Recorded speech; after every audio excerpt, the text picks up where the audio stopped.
অনেক দূরের এক রাজ্যে ছিল ছোট্ট একটা গ্রাম। নাম তার চাঁদপুর।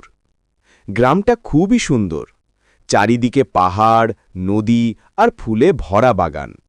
কিন্তু সেই গ্রামে একটা দুঃখ ছিল, সেখানে রাতে কোনো ফুল ফুটত না। যতই মানুষ যত্ন করুক, সূর্য অস্ত গেলে সব ফুল যেন ঘুমিয়ে পড়ত। একদিন গ্রামে এলো এক ছোট মেয়ে, নাম মায়া। তার চোখে ছিল কৌতূহল আর মনে ছিল সাহস। সে গ্রামবাসীর কাছে শুনল চাঁদের ফুলের কথা, একটি জাদুকরী ফুল যা কেবল চাঁদের আলোই ফোটে আর যার গন্ধে সারা পৃথিবীর অন্ধকার মুছে যায়। মায়া ঠিক করল সে সেই ফুল খুঁজবে। রাতের বেলায় একা একা সে পাহাড় পেরোল, নদী সাঁতরাল আর বনের গভীরে পৌঁছাল।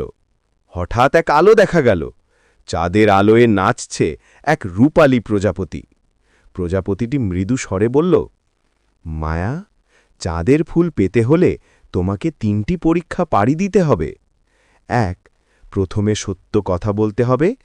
২. তারপর ভয়কে জয় করতে হবে। আর শেষে নিজের ইচ্ছেটাকে ত্যাগ করতে হবে।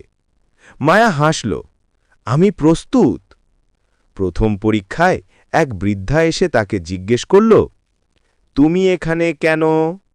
মায়া সত্যি বলল, চাঁদের ফুল খুঁজতে এসেছি, কারণ আমি চাই আমার গ্রাম রাতে আলোকিত হোক। বৃদ্ধা খুশি হলেন।